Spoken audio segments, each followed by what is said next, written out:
Hello, hello, hello. This is Gresh from the I Am CEO podcast, and I have a very special guest on the show today. I have Rob Pitingolo of Trip Hacks DC. Rob, it's awesome having you on the show. Thanks, Gresh. Thanks, Gresh. Thanks, Gresh. Glad to be here. Super excited to have you on, Rob. I truly appreciate you for hopping on the truly appreciate you for hopping on the show. And what I wanted to do is just read a little bit more about Rob so you can hear about all the awesome things that he's doing. And Rob founded Trip Hacks DC to share his best tips and travel hacks with Washington, D.C. visitors. He hosts the Trip Hacks DC podcast and YouTube channel and is a tour guide who loves to show travelers around the nation's capital once they arrive. Trip Hacks DC Tours has hosted over 1,000 guests since it launched. Rob, are you ready to speak to the IMCO community? Absolutely. Let's do it. Let's do it. Let's make it happen. So I wanted to kick everything off and hear a little bit more about what I call your CEO story. What led you to get started with your business? Sure, absolutely. Well, I've been a tour guide now for 8 years, and I've done Trip Hacks DC for 3. We're about to start year 4, just at the time that this podcast goes live. And so as a tour guide, I have been showing folks around Washington, D.C. I love doing that. And I always kind of wanted to branch out from just being a tour guide working for a tour company and to do my own thing, to have my own company. And it took a while to get there because the big challenge in this industry is that it's so heavily driven by advertising. And it's hard to outspend the big guys when you're just getting started and when you don't have a lot of resources off the bat. So that's why I started the Trip Hacks DC YouTube channel and podcast that you mentioned. I give my best tips, tricks, and travel hacks to folks who are visiting Washington, D.C. They get to know me a little bit, and then hopefully they watch enough videos, listen to enough podcasts that they decide, hey, I want to have this guy show me around when they come. Yeah, it makes so much sense. And I know it probably varies. I'm sure you talk with the people that come to DC and how long they're going to be here, but there's literally, and I grew up here, so there's literally so much that you can do, so many places you can go that sometimes you get overwhelmed and you need somebody that has that expertise that can kind of probably guide you as you're able to go through your visit. Absolutely. It's very overwhelming especially if you've never been here before, when you're just looking at a list of all the things that you can do, all the museums you can go to and the sites, and the fact that there are over 100 hotels in Washington, D.C., not even to mention the suburbs. So just trying to navigate all of that when you're planning a trip is challenging. And I get that. And I think that's what's appealing to a lot of people when they find the YouTube channel and podcast. Yeah, absolutely. Any way you can find an easy button, that is always the way to go. So I know you touched on it a little bit. I want to hear a little bit more on like some of the things that you might have on the YouTube channel, the podcast, and some of the content that we can find there. Yeah, so the YouTube channel, I try to do about 5 to 10 minute videos, typically closer to 5 minutes. And they're just tips that you can use for your trip. So my most popular video by far, it's always been the most popular video, is how to ride the DC Metro. And to you and me, we live here. We've lived here a long time. It seems obvious. It's just something that's second nature. But I realize that a lot of people who visit, this is a big city.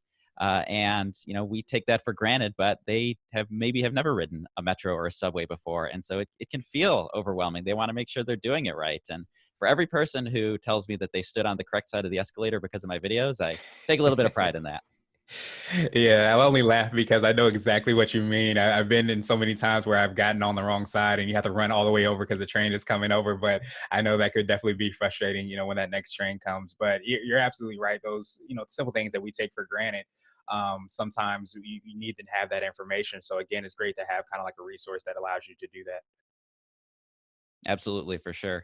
Yeah, and the podcast is great too because it lets me, just like this podcast that we're doing now, it lets me have guests who bring their own unique perspectives and experiences. So, for example, I'm not a restaurant expert. I don't eat at very many restaurants, and people find that surprising, but it's tough to eat at restaurants all the time. They're expensive, and we've got lives, we've got stuff going on. So I've been able to bring in people, for example, who do eat at a lot of restaurants, restaurant editors, food writers, to talk about the best places to go. And to me, that's great because I get to share some expertise that I personally don't have.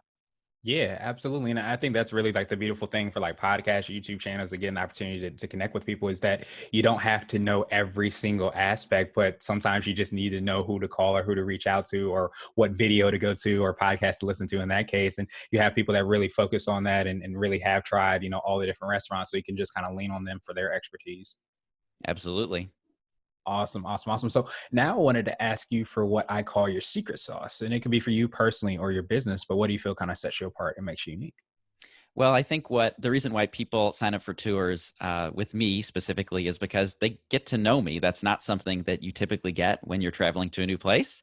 You look up, tours in whatever city you're going to, and you find a whole bunch of tour companies and options and all that. But it's very rare that you actually know who the tour guide is before you show up. And so that's one of the that was the secret sauce that really got this going and made it work initially. Now, of course, one person doesn't scale. I know a lot of your guests are one person operations. And so eventually I had to bring in a team. And that was a challenge at the beginning, but I've really been able to start building some trust around my team so that people are now excited to go on tours with them as well, in addition to just me. Yeah, absolutely. And definitely correct me if I'm wrong, kind of sounded like you said this before. You also, even I guess before somebody actually goes on a tour or calls you, sounds like you start to build that relationship through some of the mediums that you have, the podcast, because you said they get to learn a little bit more about you. Yeah, absolutely. I think there's always this debate in the business world about how many touches you need to make with a potential customer before they eventually buy from you. And I've heard everywhere from 7 to 30. Who knows what the real number is? But, Right. there's over 100 videos on that YouTube channel. There's 20 podcast episodes right now. And so if people watch 20 videos or they listen to 10 podcasts, that's a lot of time that they're spending with me and really Mhm. building that relationship before they even get here. Yeah, absolutely. And then it just kind of shows your expertise. And I think, again, that's a beautiful thing about this day and age is that we have the opportunity to kind of showcase our expertise, and interview people. And then, of course, take people on tours, which is the fun thing to do, I'm sure. Absolutely. Awesome, awesome, awesome. So I wanted to switch gears a little bit, and I wanted to ask you for what I call a CEO hack. So this could be like an app, a book, or a habit that you have, but what's something that makes you more effective and efficient? Well, the book that kind of launched this whole thing was the book Side Hustle by Chris Guillebeau, Mhm. because I did start it as a side hustle. I didn't just quit my job and jump into this. I really built it up in addition to my job, and it worked perfectly because my day job is a typical 9 to 5 office job, and most people who come to Washington D.C. Want to take tours in the evenings, and so it worked out Mm. perfectly where I could work my job and then leave the office and go right out to the National Mall, give them a tour. So it was really great to just have that um, idea that this can be a side hustle. It doesn't have to be something that you go all in on. And I was able to build it up slowly but surely, and I am really happy that I got going that way. The other thing, my CEO hack is to always think a little bit outside. Outside the box. And I know that is probably something that a lot of people say, but for me, I think about SEO. There's tons of tour companies in Washington, D.C., and they're all fighting over the keywords Washington, D.C. tours, Washington, D.C. walking tours. And it's tough. I'm not going to say it's impossible, but it's tough, no doubt about it. And so I thought, well, maybe I can't crack Google, but I think I can crack YouTube because none of these Mhm. companies are over there. And so I focused on SEO, but I focused it on YouTube instead of on Google. And really, that was the hack that really put me over the edge. Yeah, that makes so much sense, and I definitely appreciate you for breaking that down. For one, I mean, even just from understanding, I think sometimes we get that we want to start a business or we might want to do this or take whatever step, and we almost feel like we have to do it at a snap of a finger. But the process that it takes to do that, and it's crazy that the schedule that you have perfectly aligned with the schedule that your target market had as well too. So you were able to kind of hit that very sweet spot. But I think that is remarkable, and that you were able to scale that. But then too, like you said, I think when you get into your industry, you start to see that there's certain opportunities that you want to be aware of, so that you can kind of take advantage of that. Yeah, and in many ways, it's just lucky that the schedule's aligned that way. But I also knew that that was the case because I've been a tour guide for 4 years prior to that, and I knew that for the company I worked for, the most popular tour by far was the Evening Monuments Tour. And so, if I hadn't done that, I might have been, thinking, oh, people want to go in the morning or they want to go at Mhm. lunchtime. But because I already had that experience, I already knew what was going to work, and so I'm very happy that I had that experience going in. Yeah, absolutely. And that's why, a lot of people that start business, they do have some type of interning or, maybe working with a coach or a consultant or something so they can kind of elevate and get that expertise and that information so that they can shorten the learning curve, so to speak. So you're not doing, morning tours for 6 months and then trying to figure out why it's not working as well as you would have hoped. You already have that kind of leg up on getting started. Yep. Awesome, awesome, awesome. So now I wanted to ask you for what I call a CEO nugget. So that could be like a word of wisdom or a piece of advice or something you might tell your younger business self. Yeah. One thing I would tell my younger business self is to think beyond me And what I mean by that is, I built this company around me, me as the face of it. I'm in all the videos. I'm the host of the podcast. And so there's only one of me. And during some busy times of the year, like during the Cherry Blossom Festival in the spring, people book up my tours, weeks in advance. And then people contact me and they say, hey, I want to go on a tour with you. What can I do? And I say, well, sorry, I'm already booked. But I've got this other great tour guide who you can go with. And at the beginning, they would say, no, thanks, not interested. Mhm. And so that was really discouraging because I realized that there's only one of me. And once I'm, booked up, then that's kind of it. So I would tell my younger self to think forward, to train people, to train the potential customers to think beyond me as well. Yeah, that's definitely a huge nugget, and it kind of just reminds me a lot of the E-Myth where, you're really great at what it is that you do. So you have that business and you start the business, but a lot of people want to, work with you. They want you to kind of have that hands-on, and there's only so much we can scale ourselves. We only have the 24 hours in a day as much as we have. So it definitely sounds like you've been able to do that as well too. Have you found like there's certain, I guess, things that you've done that have really, helped you to be able to build that connection with other team members in addition to yourself? Yeah, well, one of the great things about the videos is that people can watch those before we start talking about having them give tours for me, and they can decide, hey, this is something that I'm aligned with, that I'm on board with, or no, this isn't for me. And so it kind of makes it easier for people to decide whether they want to do this or not before they even get started.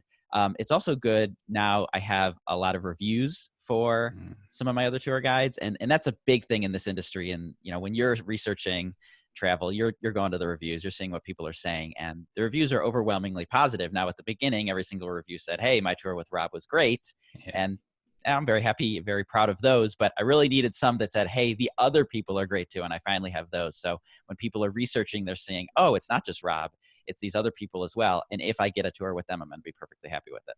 Yeah, that makes so much sense. And do you find, if you, I know a lot of times, when building a great team and having people in place, you always want to have complementary people as well too. Do you find that, as you said, I don't know if one of your restaurant guys is like specifically focused on food, but something along those lines where you have your strengths and they have their strengths, and it kind of gives you that full complement of people that they can reach out to. Yeah, haven't quite gotten all the way there yet. Hmm. That's kind of a next step, is to Right. using people's skills. Right now, we're all kind of just leading the same tour. It's just a monuments tour in Right. DC, which is very popular. Don't get me wrong, but it's also not really that unique. Whereas Mhm. like food tour or a coffee tour, things that people might be really good at leading, and I've kind of had conversations about doing that. We haven't really branched into it yet, but your idea is a very good one, and I'm definitely working towards that. Awesome. Great to hear. And definitely, wait for it. And I agree, think that's definitely great, that you are already thinking about that. You already had that seed planted. So that just means that it's going to be sprouting sooner rather than later. So definitely appreciate that. And now I wanted to ask you my absolute favorite question, which is the definition of what it means to be a CEO. And we're hoping to have different quote unquote CEOs on this show. So Rob, what does being a CEO mean to you? It means making sure that every single customer gets exactly what they want and leaves happy. And so, as CEO, I'm lucky this is still a small business. I can have a personal interaction with every single customer, whether they go on tour with me or not. And I truly believe that that's one of the reasons why, when you go and look at the reviews on TripAdvisor or Google, that they're so overwhelmingly positive. But to me, being CEO means being in charge of the customer experience and making sure that it's an excellent one, and that they're all going to leave happy, and that they're going to tell their friends that this is something that they need to do when they come to Washington, D.C. Absolutely. That makes so much sense. And I think so many times we get lost in the sauce, I guess you can say, and we are not looking and reminding like why we do what we do to have that satisfaction from the customers, and starting with one customer, then two, and so on and so forth. It starts to build and it starts to grow. But I think if we lose that focus, no matter, if we have a small business, medium size, whatever size our business is, then we lose kind of like the essence of why we started and what it is that we're doing. Absolutely. Awesome, awesome, awesome. Well, Rob, truly appreciate that. And I truly appreciate your time even more. What I want to do is pass you the mic, so to speak, just to see if there's anything additional you can let our readers and listeners know. And then, of course, how best they can subscribe to the YouTube, find your podcast, and find out about all the awesome things you're working on. Yeah, I hope that anyone who's listening and wants to jump into this just jumps in. And just like me, you don't have to quit your job. You don't have to spend a ton of money. You just pick up a few books and get some inspiration, listen to podcasts just like this one, and then jump into it. Don't, if it doesn't work out, it's not the end of the world. And I've certainly had some other ideas that didn't work out, and it wasn't the end of the world. So I hope that your listeners can take that and appreciate it, like I did. For getting in touch, triphacksdc.com is the website. And of course, the YouTube channel is also called Trip Hacks DC. So is the podcast. You can find that on the website or search in some of the podcast apps if you use one that you particularly like. Otherwise, we're also on Facebook, Instagram, and Twitter as well. Awesome. Well, thank you so much again, Rob. We will definitely have those links and information in the show notes as well, too, to make it easier for everybody. But thank you again for that reminder as well, too. I think so many times we get caught up in the try, and we don't actually do. And understanding that sometimes the things that don't work out are part of the process. We all have things that didn't pan out as well as we would have hoped. But the difference is that we continue to take action. So I appreciate that reminder and appreciate you again, too. And I hope you have a phenomenal rest of the day. Of course. You too.